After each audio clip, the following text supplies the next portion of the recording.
And this is Meet, and we are going to talk about the top 5 works of Lee Min Ho. Lee Min Ho is one of the best known Korean celebrities all over the world. Okay, so he's 33 years old and he's just completed his military service. He has already completed a post military comeback drama. So I'll just get right into it. Lee Min Ho was an introduction into Korean industry or Korean celebs or Korean dramas for a lot of us, including me. Because Boys Before Flowers was one of the first dramas that Korean drama fans would have seen. Not all, but quite a bit. The first drama on this list is City Hunter, starring Lee Min Ho and Park Min Young.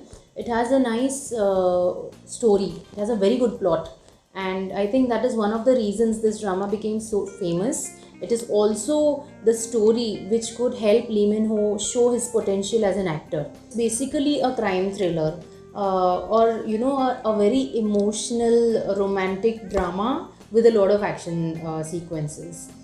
The story is heartbreaking to say the least, but it's a happy ending because it's such an old drama. I'll just give a spoiler about the ending that it's a happy ending. Okay. Okay.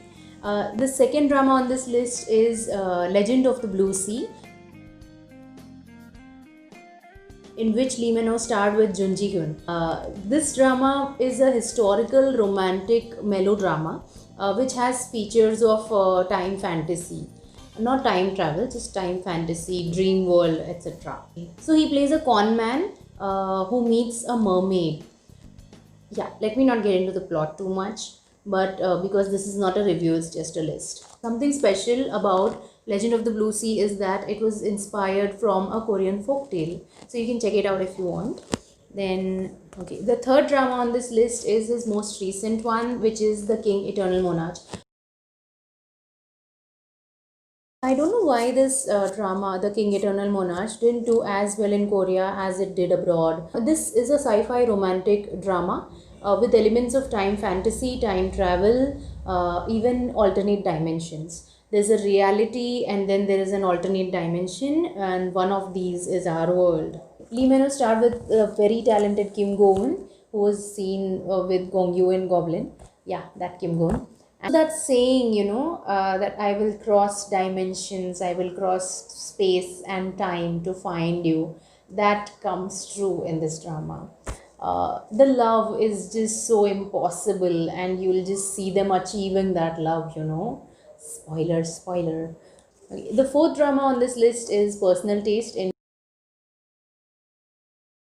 which Lee Min Ho starred with Sonny Jin, okay, the very famous Sonny Jin from Crash Landing on You. Lee Min Ho plays an architect who has to pretend to be gay so that he can get to stay in a very famous architect's house. Yeah, and the daughter of this architect is Sonny Jin's character. So then romance ensues. It's a nice romantic comedy with some really nice details about the architecture of traditional Korean homes. Obviously, it may not be very accurate. I wouldn't know, but it was nice. It was a glimpse into the architectural world which I have no knowledge about. Fifth drama on this list is Inheritors or The Heirs. In this, he starred with Park Shin Hye. Okay.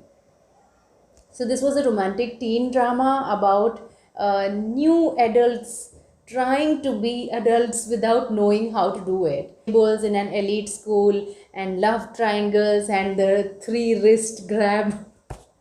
And obviously the chaebol is Lee Min Ho and the female lead is in a totally different socioeconomic class, etc., etc. It has the Boys Over Flowers vibe, but this is at a much higher level. So these were the top 5 dramas of Lee Min Ho. A very short list because people already know who Lee Min Ho is. But this list was for people who are huge fans of Lee Min Ho, who will just understand the drama that I'm talking about, or people who have just entered the world of Korean dramas. It's like a checklist. So if you like this actor, you can check out these dramas, something like that. I hope you liked this, and I'll see you next time. Bye.